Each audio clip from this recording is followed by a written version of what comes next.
Assalamualaikum warahmatullahi wabarakatuh. Jumpa lagi dengan saya Wiranto Payu di channel Atur Uang. Kali ini saya akan membahas ya tentang satu platform ya yang lagi marak di daerah saya di Gorontalo ya. Kebetulan salah satu teman itu mengirimkan WA bertanya tentang hal ini gitu, tentang platform ini, yakni KSP Teknologi Sejahtera Bersama. Jadi dia koperasi simpan pinjam dengan nama Teknologi Sejahtera Bersama. Nah, saya ditanyakan apakah ini suatu skema yang murni koperasi atau seperti apa gitu. Jadi dari info yang saya peroleh dari teman saya itu, kemudian saya dapatkan linknya untuk webnya, baik untuk yang ke SPTS ID, untuk yang prefernya, ataupun untuk yang marketing plan-nya, seperti ini. Jadi sekilas ya, nanti saya akan coba bahas lebih detail lagi di video-video berikutnya.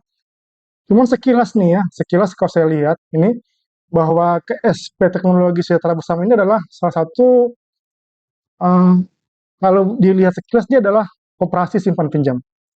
Tetapi kalau kita lihat secara lebih dalam lagi dengan memperhatikan apa namanya eh, mekanismenya gitu ya, mekanisme rekrutmennya ataupun penghimpunan dana, ini bisa saya katakan dia adalah 100% Ponzi ya.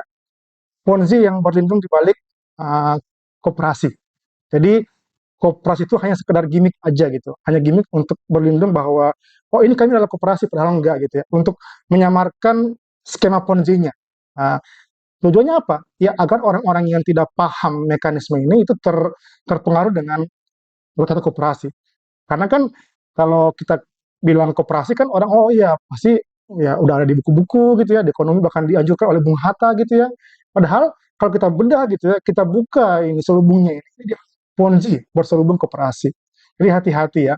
Nah, terus kenapa saya katakan Ponzi ya? Kenapa saya katakan Ponzi? Yang pertama ini dari mekanismenya gitu, dari mekanisme Ponzi dulu gitu ya. Jadi teman-teman kan kalau teman-teman menyimak ya video saya yang sebelumnya tentang smart wallet itu saya jelaskan bahwa Ponzi itu di- dicirikan dengan adanya skema binary ya.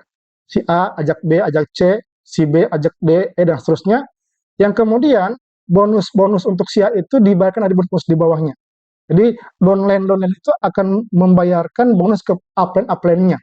Itu ciri khas pertama Ponzi.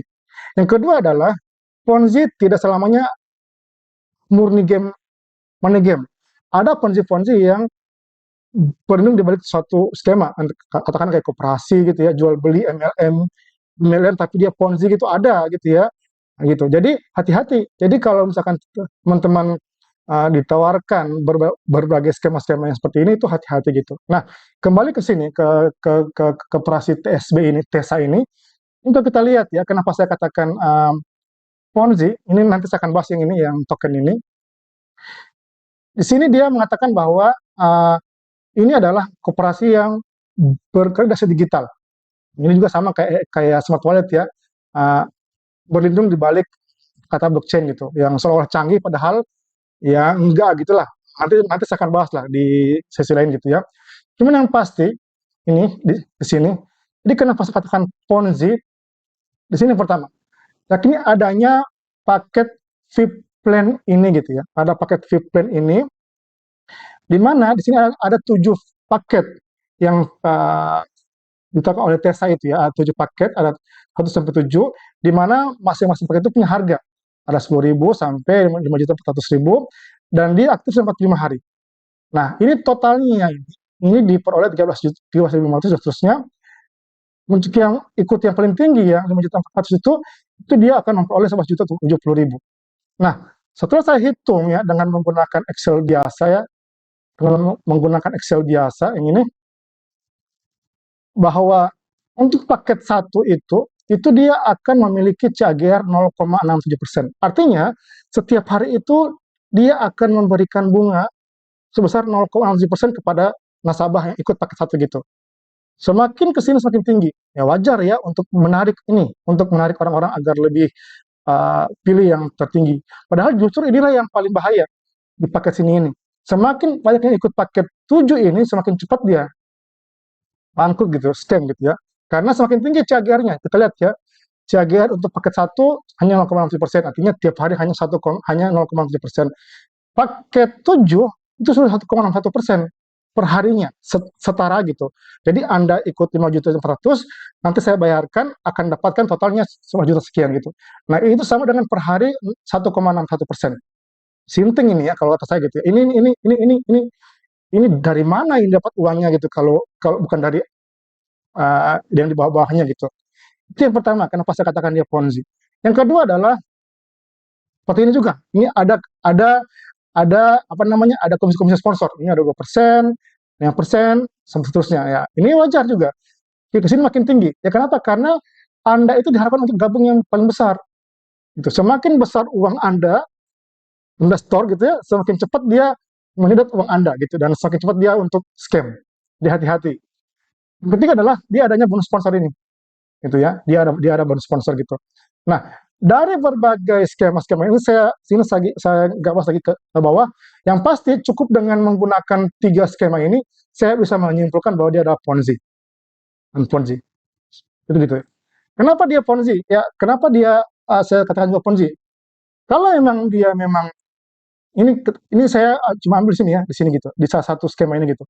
Kalau memang seandainya si pengelola KSP ini punya kemampuan untuk trading, karena tadi dikatakan di trading kan di token itu, dia punya kemampuan 1,61% per hari. Ini saya simulasikan ya, dengan modal sendiri aja ya 5.400.000 ya, maka si orang ini ya, si pengelola KSP ini seharusnya nggak perlu ajak orang. Kenapa? Karena dengan kemampuan dia menghasilkan CAGR 1,1%, itu uangnya dia yang hanya 5,4 juta itu, maka dalam 1 bulan dia akan menjadi 8,7 juta. 1 bulan loh. Dalam waktu 2 bulan dia menjadi 14 juta. Konsisten dikompoundkan gitu. Dalam 3 bulan dia menjadi 20 juta. Dan dalam setahun dia akan menjadi ini 1,8 miliar. Nah, sekarang pertanyaan ini buat penutup ya. Kira-kira nih, kalau Anda orang yang memiliki kemampuan seperti si pengelola KSP Desa ini gitu, Anda mau nggak ajak-ajak orang? Pasti nggak mau kan? Ya mendingan uang saya yang saya dapatkan, saya jual aset gitu, katakanlah saya jual sapi, jual tanah, saya punya skill untuk trading di token atau di koin-koin ini yang seperti itu, dan saya punya kemampuan menghasilkan CAGR sekian persen per hari, yang ngapain? Toh dalam 1 tahun uang saya yang 5,4 juta ini akan jadi 1,8 miliar, waras ya. Jadi hati-hati, KSP Desa ini adalah murni Ponzi. Jauhi, jauhi ya. Kalau tidak ya Anda siap-siap untuk jadi tukang cuci piring. Terima kasih. Assalamualaikum warahmatullahi wabarakatuh.